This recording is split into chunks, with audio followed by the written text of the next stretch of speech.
പാട്ട് പാടുന്ന സമയത്ത് ഹൈ നോട്ട്സ് നിങ്ങൾ സ്ട്രെയിൻ ചെയ്തിട്ടാണോ പാടുന്നത്? ഇത് നിങ്ങളുടെ വോയിസ് ബോക്സിൽ സ്ക്രാച്ച് വരുത്താനുള്ളൊരു സാധ്യതയുണ്ട്.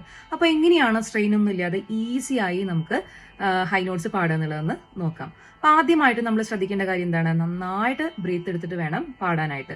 നല്ലോണം ബ്രീത്ത് സപ്പോർട്ട് ആവശ്യമാണ് ഹൈ നോട്ട്സ് പാടാനായിട്ട്.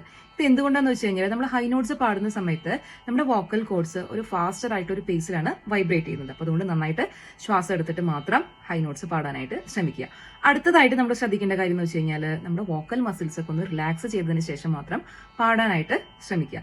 എങ്ങനെയാണ് ഇനി വോക്കൽ മസിൽസ് റിലാക്സ് ചെയ്യുക?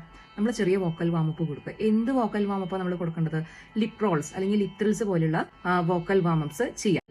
അപ്പൊ ഇതിൽ നമ്മൾ സ്വരങ്ങളൊക്കെ ഒന്ന് പാടി നോക്കി വോക്കൽ മസിൽസിനൊക്കെ ഒന്ന് റിലാക്സ് ചെയ്ത് വാമപ്പ് ചെയ്തതിന് ശേഷം മാത്രം പാടാനായിട്ട് ശ്രമിക്കുക.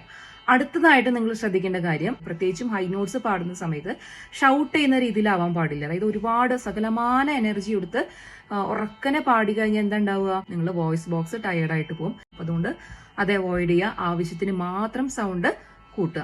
അടുത്തതായിട്ട് നിങ്ങൾ ശ്രദ്ധിക്കേണ്ട കാര്യം എന്ന് പറഞ്ഞു കഴിഞ്ഞാൽ ലോവർ നോട്ട്സും മിഡിൽ നോട്ട്സും പാടുന്ന സമയത്ത് ചെസ്റ്റ് വോയിസ് ഉപയോഗിക്കുക.